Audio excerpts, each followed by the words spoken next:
Well, good afternoon, everyone. Let's start this evening's briefing with the Health and Social Care Minister bringing us today's numbers. I know the Minister also wants to update you on some testing related news. David. Thank you, Chief Minister. Just before I do today's numbers, yesterday at the press conference I spoke about how we were expanding our testing to key workers who would be able to get a weekly test. I'm delighted to be able to say that after assessing our capacity to the list of key workers, we're going to be able to add teachers. So teachers will be able to join in with that and have the weekly COVID-19 PCR test should they so desire. Turning to the numbers today, the total number of tests undertaken now stands at 4,732. The total test results returned is 4,703, which means we have 29 results outstanding. The total number of positive cases identified remains at 336, with no further new cases. And in terms of active cases, we now stand at 3. I'm also delighted to be able to say that we have hit another milestone in the fact that we have no COVID positive cases in the hospital as of today. Thank you, Chief Minister.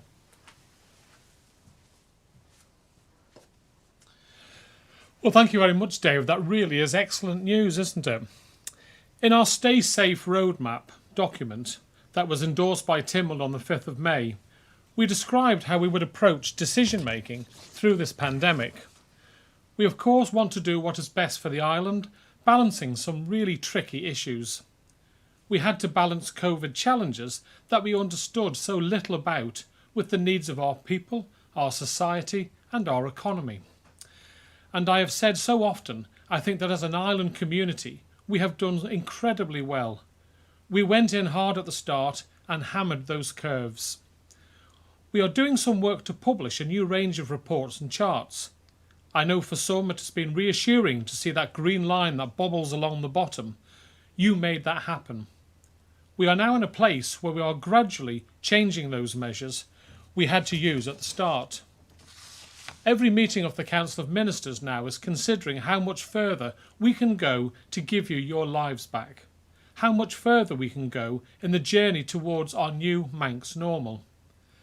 I know that for some of you that you have found it frustrating. You want us to move faster. I get that. Some of you are still worried about the virus and are not yet ready to make big changes. I get that too. But I have to tell you, I'm delighted that our toughest challenge at the moment is about how we can best step out of your lives. When this virus first came to our island, I had prepared myself for an altogether more bloody battle. As I told Tynwald this week, I will never forget the lives that have been lost on our island. We have mourned too much. But after some dark days, I do think I can start to see the light at the end of the tunnel. It is still some way off, but it is there. I have talked here about game changers. The ultimate game changer would of course be a vaccine. But despite a global campaign, this still seems a long way off, and we cannot bank on that coming in any time soon. Another game changer could be the antibody testing. Unlike the vaccine, this is with us now. And because of some excellent work by the Department of Health and Social Care, we are close to being able to start our on-island testing programme. The Council of Ministers today endorsed a testing strategy put to us by the Department of Health and Social Care. And I know that the Minister will make detailed announcements about this as soon as possible. But as I said in Tynwald this week, it will not allow us to see everything and know everything. Yes, it will allow us to know if a person has had the virus, but there is no global agreement as to whether someone who has recovered from the virus is immune forever, for a while, or at all. But the antibody testing will change our understanding of the virus on the island. Back to the Stay Safe roadmap. What we have tried to do is make changes in fortnightly cycles. This is so that we can see any effects and assess if it is safe to move on to the next steps. Do you remember all the way back to the 24th of April? It seems like an eternity ago. On that day, we started our Stay Safe plan with its Phase 1. We brought back construction, trades and horticulture. We also allowed some sports to resume. There was no impact on the number of confirmed cases that we could link to these changes. 2 weeks later, on the 7th of May, we moved into Phase 2. We laid out the pathway for our retail sector, our services and our non-essential healthcare to start to return. Some of this took a while to come fully online, retail on the 18th of May, for example. And some businesses have decided they are not yet ready, but I'm pleased how this is going so far. And most importantly, again, there was no impact on the number of cases that we could link to these changes. Then another 2 weeks later, on the 21st of May, we started Phase 3. This included giving the green light to a number of sectors from the 1st of June, including outdoor dining, the beauty and hair sector, self-catering accommodation, and more besides. In parallel, of course, we have been able to make announcements about our schools reopening, and I know that schools are now at an advanced stage of preparation to welcome our children back in a phased and safe way. There are 2 things from today's Council of Ministers that I wanted to share with you. There are a couple of changes that we've decided today. Now, given the huge changes we announced last week, the changes we agreed today are more modest but important. Firstly, we have agreed in principle that we should explore ways to allow our returning residents to do so through air routes if they need to or it is safer to do so. We will also consider allowing them to isolate in a shared house, provided everyone else in that house is also prepared to go into self-isolation. We have asked for this detail to be finalised so that we can communicate how this will work next week, and we expect these changes to be live no later than the 11th of June. Secondly, given the ongoing positive situation of our intensive care capacity, we have decided that with effect from the 15th of June, we will be increasing the island-wide speed limit to 60 miles per hour. Now, I'm fully aware that this is a subject that elicits strong emotions on the island, and I have been clear the limit we had in place was to mitigate the risk of our intensive care being put under pressure when it might have been needed to focus on COVID. I also need to be clear that I do not want to put in place long-term legislation by the back door. This is an important matter that merits a full TIML debate and the ability for the public to be able to offer their views. We will review no later than the end of June in any case. As well as these decisions, we have now been able to start considering Phase 4 and beyond. We wanted to give our teams, and importantly give you, an idea of what we hope to be making decisions on when we come to the next 2-week review point, next Thursday on the 4th of June. These would be changes that we would hope to bring in no later than the 15th of June. I can tell you that there is a high level of optimism at the Council of Ministers. When we look at all our key indicators, live cases, hospital capacity, PPE stocks, etc., we have every reason to be optimistic. Ministers agreed that we should accelerate our approach of removing restrictions as much as we possibly can to step out of your lives. This will include thinking about if we can make changes to social distancing. There are a range of other ways of doing it in other countries. The World Health Organization's guidance is maintain at least 1 metre. And personally, I am attracted to the very pragmatic approach taken by New Zealand. On one hand, they advise 2 metres when you are out and about. This is because you may be in the midst of people you don't know and where contact tracing, if needed, would be tough. But they only talk about 1 metre distance when you are in an environment like your home, a school, a restaurant or a church where contact tracing would be much easier. With risk at a pretty low level now, we want to consider where we can go on this, and I hope to make some announcements early next week. We have asked for proposals to change the rules that limit gatherings. the 10 outside, 2 inside rule, to be ready for our meeting next Thursday. Ideally, I would like to gradually remove restrictions, including for large gatherings. We hope to make decisions on this next Thursday. Let's see if our current great results continue. Today we have commissioned detailed proposals on the areas where we still have restrictions in place. Next Thursday we will look to make decisions on the resumption of hotels and other similar accommodation, gyms and indoor sporting venues. If the situation on the island remains as positive as it is today, we would hope to be able to allow those sectors to resume no later than the 15th of June. In the meantime, we will step up our work with those sectors so that they have a clear understanding of what it will take to open safely. So what would be left after that? Well, not much. We have already started conversations with the pub, bar and nightclub sector. Some of them are already operating, including as takeaways, and some will be able to start operating from next week if they are able to offer outside dining. Today we discussed when we might be able to envisage pubs, bars, etc. to be able to operate more normally. Again, if we remain on top of the virus, we might be able to do so around the end of June or early July. This would then only leave the tricky issue of the border. There has been a certain amount of loose reporting about this over the last week or so, and I think it might be useful to put the record straight on this again. The Council of Ministers discussed borders today. We are in agreement that while at some stage we do of course want and need the borders to open, we are certainly not there yet, and we won't be for some time to come. But when we do come to look at the border, it doesn't need to be binary. It doesn't have to be as simple as open or closed. I still believe that unhindered travel between the United Kingdom and our island is a long way off.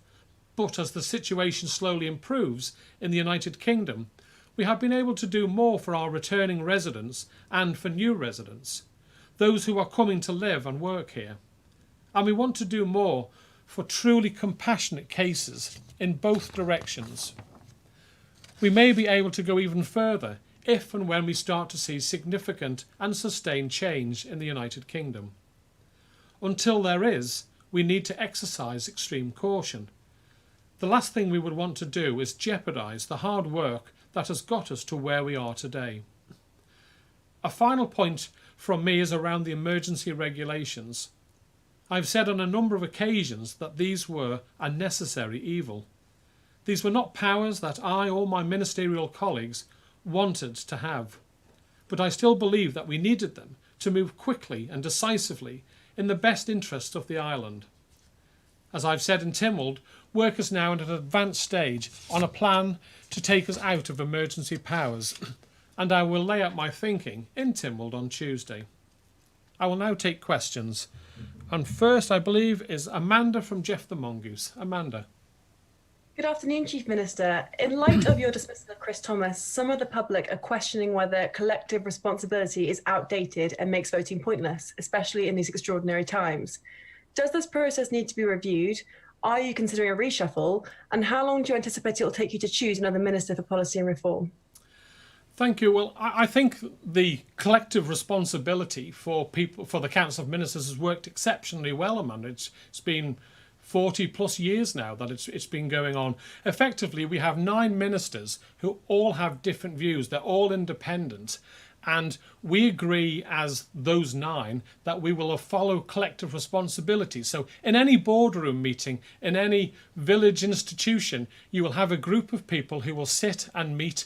A decision will be made, it will be voted on, and the majority decision wins. And that's what goes forward to take policy forward. And that's fairly straightforward and logical. Now, there are exceptions to having to vote with the Council of Ministers, and those are made on moral issues.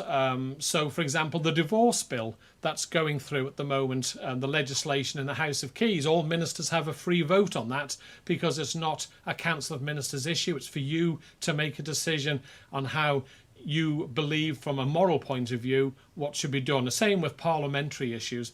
And also, if a minister has a pre-declared interest, and that's in his manifesto or their manifesto, and they can show that they've got this pre-declared interest, they get permission from the Chief Minister, then they can vote against the Council of Ministers in Tynwald. So we try and be as reasonable as possible, but you have to have that basic rule that if you have not got an agreed pre-declared interest, then you vote with the majority decision. Now, 90% of the time, Council of Ministers decisions are unanimous, but occasionally we'll have a 7-2 or occasionally a 5-4. But members stick to that because that's how you have collective responsibility. That's how you get decisions made and get on with things. And sadly, Minister Thomas disagreed. He was in a small minority, and he said he was going to vote against. He was advised in writing that he didn't have permission because he didn't have a pre-declared interest. He decided to carry on and vote against his colleagues, which is an automatic dismissal. So effectively, he resigned. I just went through the motions yesterday of sacking him because by voting against and breaking the ministerial code, I had no option but to dismiss him. So it's sad. Chris was a hard-working member of the team, but it was a decision he made.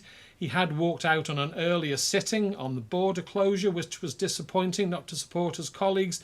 And I felt that if you have a rule, it's there for everyone. It was clearly broken. There was no mistake made. He was advised in writing by email and before the sitting that he didn't have permission. And sadly, we are where we are. So I regret it. I'm sad about it, but it's still a very good way of operating a government, which is throughout the world, this sort of decision, and throughout the island on all sorts of community groups.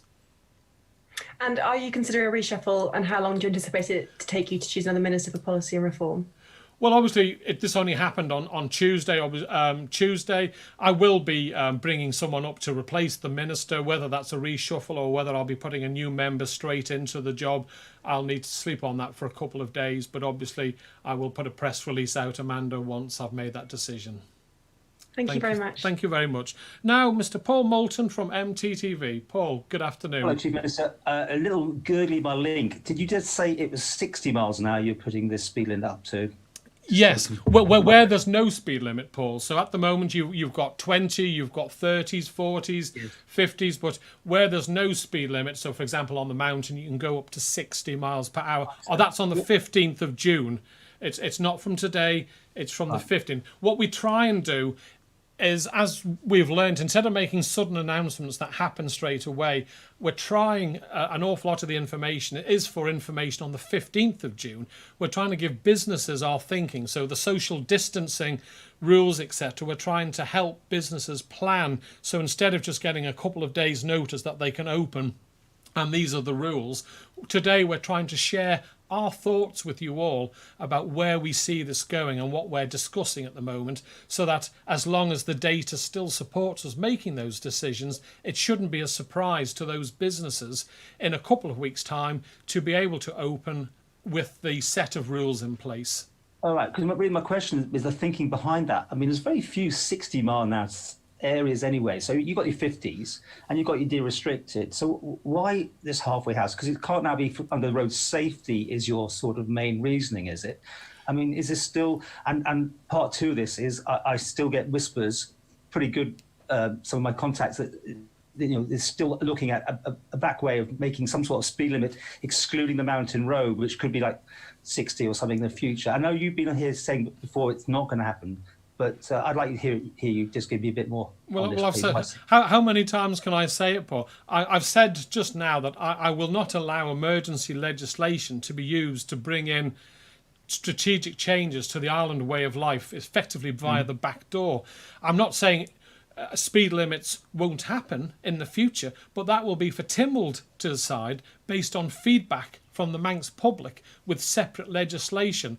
We bring in the coronavirus emergency legislation based under the 1936 Emergency Powers Act. That is to fight help us fight our battle against coronavirus. And I think it would be wrong if the Council of Ministers used that legislation to make long-term strategic changes to the way that the people of the Isle of Man live their lives. Now, I have to say that I am starting to be inundated by people, and the vast majority of people feel that they like the 40 miles an hour speed limit. And that may well be the case, but we cannot use emergency legislation to do that, and therefore I've said time and time again, we will remove it eventually, and then it will be up to Tynwald and the Manx public with consultation to decide if they want to have this type of restriction brought in at some stage in the future. Fine, and that's exactly what I was trying to get to. I wasn't suggesting under the emergency powers, but you are now actively potentially thinking there could be a change. And on a supplementary to that, would the Council of Ministers have a free rein to vote as they wish, or would that be yet again an example of Council of Ministers doing a block vote on whatever the decision might be in front of Tynwald? Well, we'll decide nearer the time. It'll depend on what the recommendations are, what the public have to say. But don't put my words into my mouth, Paul. I'm not saying it will happen. I'm just saying that if it were to happen, it would be by Tynwald having a full debate with the public having a consultation. It is not for the Council of Ministers, in my opinion, and the Council of Ministers agree with me, to use emergency legislation. So if politicians are lobbied by the public and then we go out for consultation and the feedback comes in support that the public want us to make changes, then of course Tynwald, not myself, Tynwald will decide the way forward. So what I'm just trying to lay down is that we will not allow emergency legislation to continue to bring in policy via the back door. I think that would be totally unfair. We use these powers to fight coronavirus, not to suddenly spring changes on lives of people via a secret route. It's there in black and white to protect the people from the virus. Okay? Totally clear. Part two now, my second question is, you're talking about we get to the stage where pubs, bars, whatever might be opening. I don't know if you mentioned gyms in there because they're still very key, of course. But that would automatically bring the social distancing down to maybe a metre by the very nature of going into bars or whatever.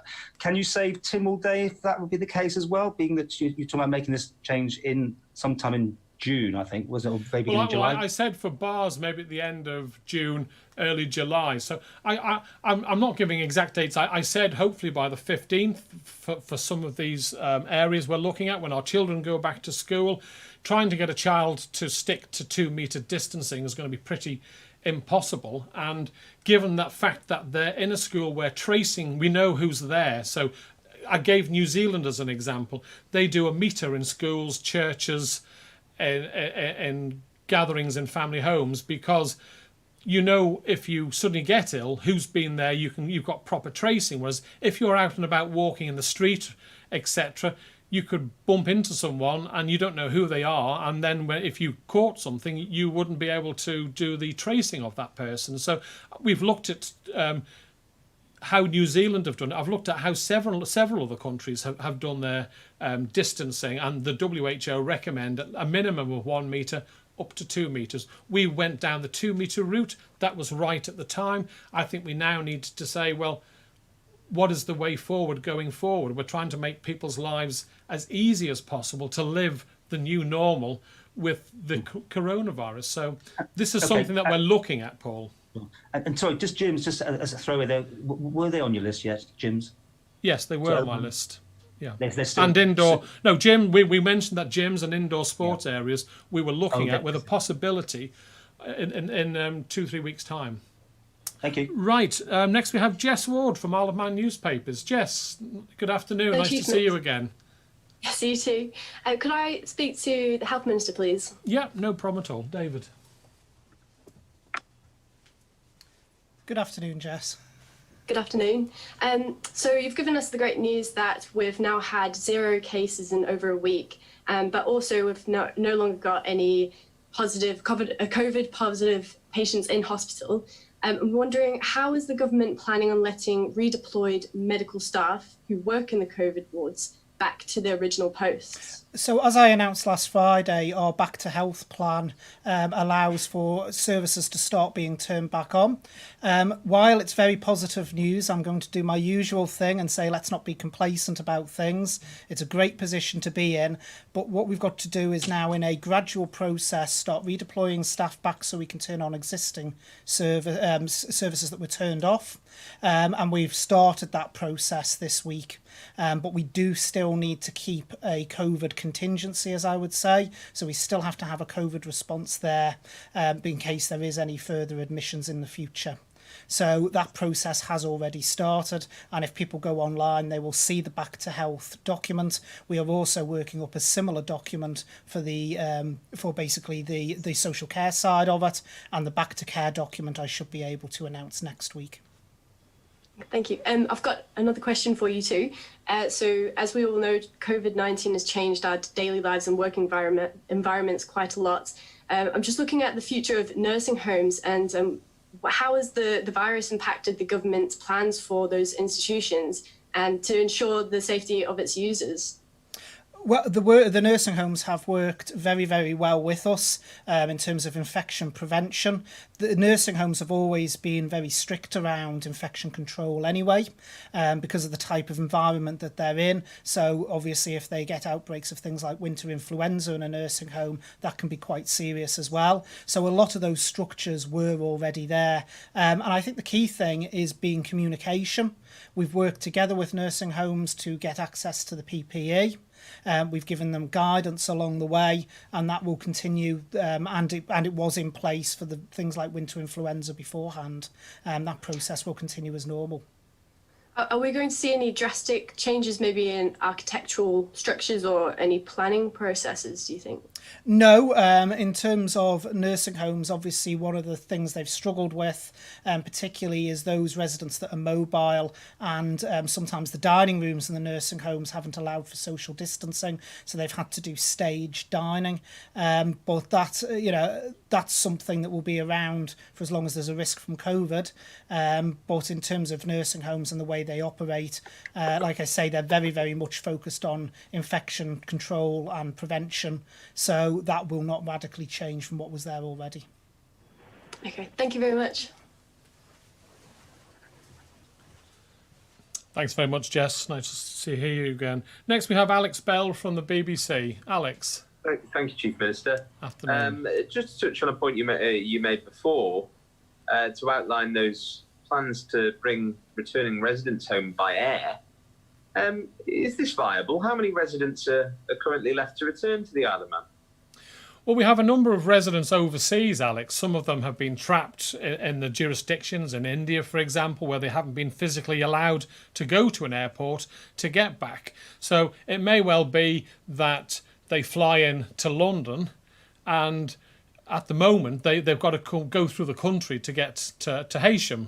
And if now that we know our stats, we know that the hospital has no one in there with the COVID illness, we can come up with procedures that are safe for the people of the Isle of Man, then we feel that we can allow those people to come off a plane, say at Heathrow, do a change and fly from Heathrow to the island, and that would be a safer way than potentially having to currently go through the rest of the United Kingdom. But obviously we wanted to make sure that we could put procedures in place to make sure that when they come to the island, there are checks to make sure they know they have to go straight home, self-isolate, all the rules and regulations, and that they can be monitored and their health checked via phone calls, etc. So you need to make sure you can put in a sensible set of precautions to A, protect them, and B, to protect the people already on the Isle of Man. So I've said all along as we go along, it's all about, we went in hard to flatten the curve, we did that, and now we're slowly, where we've got the evidence to that enables us to do that, loosening restrictions to make it easier for people to come to the island, but still making sure that there is the protection there for the people of the Isle of Man to ensure that we don't get a second wave by people unintentionally bringing the illness back onto the island. The reason I ask is because it was last week that EasyJet announced they were going to restart or potentially restart routes between Liverpool and the Isle of Man and London Gatwick and the Isle of Man. Has this anything to do with that? No, it's just timing. I mean, everyone mentions EasyJet, but Loganair have been operating flights between the Isle of Man for quite some time now. Hardly anyone on them because of the restrictions, but they have been operating those flights. EasyJet they didn't make it just for the Isle of Man, they made it for all of the United Kingdom. And we are at a position now where, as the health minister has just given you incredibly good figures on the number of active cases on the Isle of Man, 3, that we have the contact tracing team in place and all the other areas where we're seeing the 111 numbers right down, that we can now say to our teams, let's work up a repatriation scheme that now allows flights to come in to the island for the repatriation. So we're not talking about hundreds of people all flying back in the next few days. We're talking about allowing people who have maybe flown into London, the safest way to get them back is the Isle of Man, and we now have the capacity to allow that to happen in the very near future. Okay. And just to touch on another point, please, from Monday, I know restaurants and cafes with outdoor seating can open again.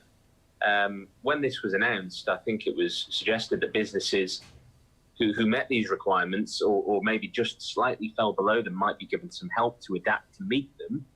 Has any of this help been given out, and how many businesses have claimed support in this way?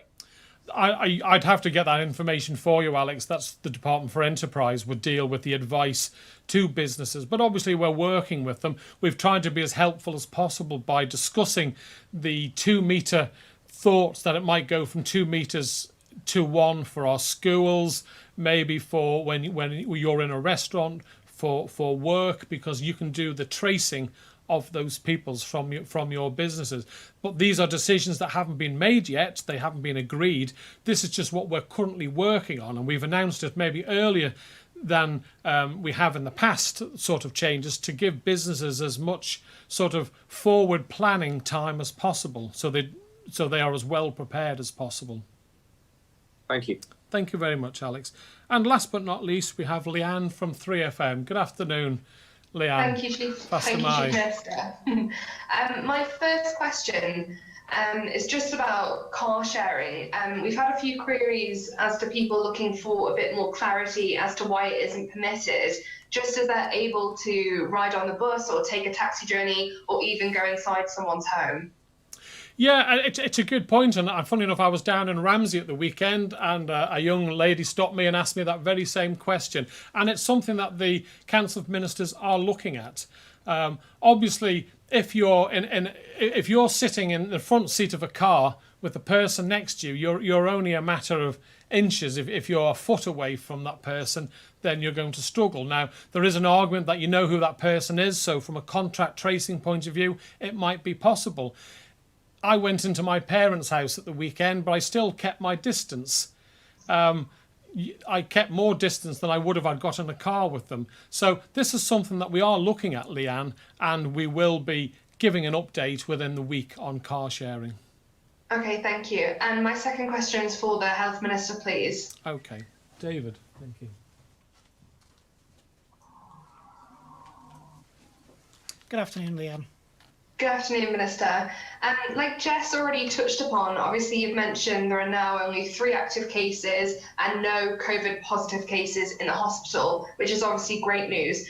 My question is just, everyone that attends Nobles Hospital, are they still being tested for COVID-19? Yes, anyone who attends and is admitted to hospital is tested, and that will continue to take place. Okay, thank you.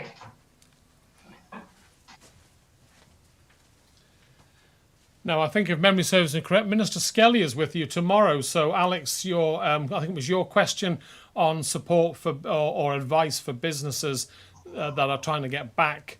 I'm